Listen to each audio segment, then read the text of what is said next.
رمضان میں یہ دو گناہ بھول کر بھی نہ کرنا۔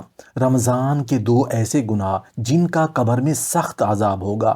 یہ دو گناہ عورتیں بہت شوق سے کرتی ہیں اور اپنی قبر کو جہنم کا گڑھا بنا دیتی ہیں۔ بسم اللہ الرحمن الرحیم۔ السلام علیکم ورحمۃ اللہ وبرکاتہ۔ رمضان کے دو ایسے گناہ جو عورتوں کو قبر سے سیدھا جہنم میں لے جاتے ہیں۔ کیا آپ جاننا چاہتی ہیں کہ وہ دو خطرناک گناہ جو عورتیں رمضان میں بڑے شوق سے کرتی ہیں اور مرنے کے بعد قبر سے سیدھی جہنم میں چلی جاتی ہیں؟ محترم ناظرین، رمضان المبارک کا مہینہ اللہ کی رحمت، مغفرت اور جہنم سے نجات کا مہینہ ہے۔ اس میں کی جانے والی نیکیاں کئی گنا بڑھا دی جاتی ہیں اور اللہ تعالیٰ اپنے بندوں پر بے حد مہربان ہوتا ہے۔ مگر کیا آپ جانتے ہیں کہ اسی مقدس مہینے میں دو ایسے گناہ بھی ہیں جو قبر میں سخت عذاب کا سبب بنتے ہیں؟ یہ وہ گناہ ہیں جنہیں بہت سی عورتیں لاپرواہی سے کرتی ہیں اور انہیں احساس بھی نہیں ہوتا کہ وہ اپنی قبر کو جہنم کا گڑھا بنا رہی ہیں۔ بظاہر یہ معمولی لگنے والے گناہ دراصل اللہ کے عذاب کو دعوت دیتے ہیں اور ان کے انجام کو جان کر روح کانپ اٹھتی ہے۔ یہ وہ گناہ ہیں جو عورتوں میں عام پائے جاتے ہیں اور شیطان انہیں خوبصورت بنا کر پیش کرتا ہے تاکہ وہ انہیں معمولی سمجھ کر کرتی رہیں۔ مگر جب آنکھ بند ہوگی اور قبر میں پہلا قدم رکھا جائے گا تو اسی لمحے پچھتاوے کی وہ چنگاریاں بھڑکیں گی جو کبھی نہیں بجھیں گی۔ وہ کون سے دو گناہ ہیں جو رمضان میں جیسے مقدس مہینے میں بھی بہت سی عورتوں کو ہلاکت میں ڈال دیتے ہیں؟ وہ کون سی غلطیاں ہیں جو قبر میں عذاب کا سبب بنیں گی اور جن سے بچنا ہر عورت کے لیے ضروری ہے؟ جب آپ ان گناہوں کے بارے میں جانیں گے تو شاید آپ کی آنکھوں میں بھی خوف کے آنسو آ جائیں۔ وہ دو گناہ جو عورتیں بہت شوق سے کرتی ہیں اور اپنی قبر کو جہنم کا گڑھا بنا دیتی ہیں، میں پہلا گناہ غیبت اور چغلی کرنا۔ رمضان وہ مقدس مہینہ ہے جس میں زبان کو قابو میں رکھنے کا سب سے زیادہ حکم دیا گیا ہے، لیکن افسوس یہی وہ وقت ہوتا ہے جب بہت سی عورتیں روزے کی حالت میں بھی دوسروں کی برائیاں کرنے سے باز نہیں آتی۔ کسی صورت پر تبصرہ، کسی کے لباس کا مذاق، کسی کے گھر کے معاملات میں بے جا مداخلت اور پیٹھ پیچھے باتیں بنانا، یہ سب غیبت اور چغلی کے زمرے میں آتا ہے۔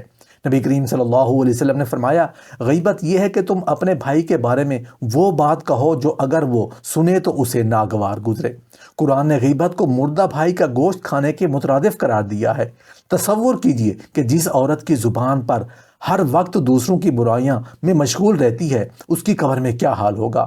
رسول اللہ صلی اللہ علیہ وسلم نے ایک خواب میں ایسے لوگوں کو دیکھا جن کے چہروں کو لوہے کے ناخنوں سے نوچا جا رہا تھا، اور جب پوچھا گیا کہ کون لوگ ہیں تو فرشتوں نے جواب دیا، یہ وہ لوگ ہیں جو لوگوں کا گوشت کھاتے ہیں، یعنی غیبت کرتے ہیں اور ان کی عزتوں کو پامال کرتے ہیں۔ اب ذرا غور کریں، عورتیں جب مل بیٹھتی ہیں تو ان کی باتوں کا زیادہ تر موضوع کیا ہوتا ہے؟ فلاں کی بہو کیسی ہے، فلاں کی بیٹی کی شادی کیوں نہ ہوئی، فلاں کا شوہر کتنا کماتا ہے، فلاں کا گھر اتنا اچھا کیوں ہے۔ یہی زبان جو نرمی اور محبت کے لیے بنائی گئی تھی، جب برائی، حسد اور بدگمانی پھیلانے میں لگ جاتی ہے تو اس کا انجام بہت بھیانک ہوتا ہے۔ قبر میں غیبت کرنے والے کے چہرے کو نوچا جائے گا اور وہ چیخے گا، روئے گا، مگر کوئی رحم نہیں ہوگا۔ وہ عورتیں جو رمضان میں روزہ رکھ کر بھی اپنی زبان کی حفاظت نہیں کرتی، وہ روزہ کھولنے کے بعد سمجھتی ہیں کہ انہیں بہت بڑا نیک عمل کیا، مگر حقیقت میں وہ اپنی ساری نیکیاں برباد کر چکی ہوتی ہیں۔ قیامت کے دن وہ اپنی نیکیاں ان لوگوں میں بانٹتی رہیں گی جن کی انہوں نے دنیا میں برائیاں کی تھیں، اور جب نیکیاں ختم ہو جائیں گی تو دوسروں کے گناہ ان پر ڈال دیے جائیں گے، پھر انہیں جہنم میں دھکیل دیا جائے گا۔ وہ دو گناہ جو عورتیں بہت شوق سے کرتی ہیں اور اپنی قبر کو جہنم کا گڑھا بنا دیتی ہیں، میں دوسرا گناہ بے پردگی اور فحاشی کا فروغ دینا۔ رمضان جس میں اللہ تعالیٰ ہمیں پاکیزگی اور روحانی بلندی عطا کرتا ہے، اسی ماہ میں کئی عورتیں بے پردگی اور فحاشی کو عام کرنے کا سبب بنتی ہیں۔ کچھ خواتین خود پردہ نہیں کرتی اور کچھ اپنی بیٹیوں اور بہنوں کو بھی بے پردگی پر اکساتی ہیں۔ رمضان کے بابرکت مہینے میں اللہ کے رسول صلی اللہ علیہ وسلم نے زیادہ عبادت اور استغفار کرنے کی تلقین کی، لیکن آج کے دور میں رمضان میں بھی عورتیں ایسے لباس پہنتی ہیں جو بدن کو نمایاں کرتے ہیں اور سوشل میڈیا پر اپنی تصاویر ڈال کر دوسروں کو گناہ میں مبتلا کرتی ہیں۔ اللہ تعالیٰ نے قرآن میں فرمایا، اور اپنے گھروں میں ٹک کر رہو اور پرانی جاہلیت کی طرح اپنی زیب و زینت کو ظاہر نہ کرو۔ جو عورتیں رمضان جیسے مقدس مہینے میں بھی پردے کا خیال نہیں رکھتی، وہ نہ صرف خود گناہ کماتی ہیں بلکہ دوسروں کو بھی گمراہی کی طرف لے جاتی ہیں۔ کچھ عورتیں رمضان میں افطار اور سحری کی تیاروں میں سوشل میڈیا پر اپنی ویڈیوز کو ڈال کر اپنی زینت کی نمائش کرتی ہیں، اور کچھ رمضان کے خصوصی شاپنگ سیلز میں ایسے لباس خریدتی ہیں جو اسلامی تعلیمات کے خلاف ہوتے ہیں۔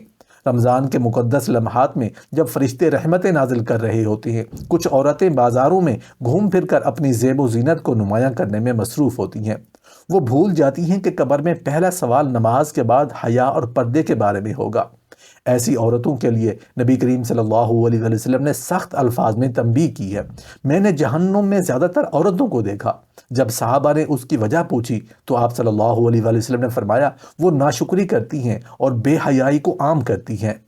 جو عورتیں اپنی بے پردگی اور فحاشی سے دوسروں کے ایمان کو کمزور کرتی ہیں، ان کے لیے قبر میں بھی سخت عذاب ہوگا اور قیامت کے دن وہ سخت ندامت کا سامنا کریں گی۔ یہ دونوں گناہ، غیبت اور بے پردگی، رمضان کے تقدس کو پامال کرتے ہیں اور قبر میں سخت ترین عذاب کا سبب بنتے ہیں۔ اللہ ہمیں ان سے محفوظ رکھے اور رمضان کی برکتوں کو صحیح طریقے سے حاصل کرنے کی توفیق دے، آمین۔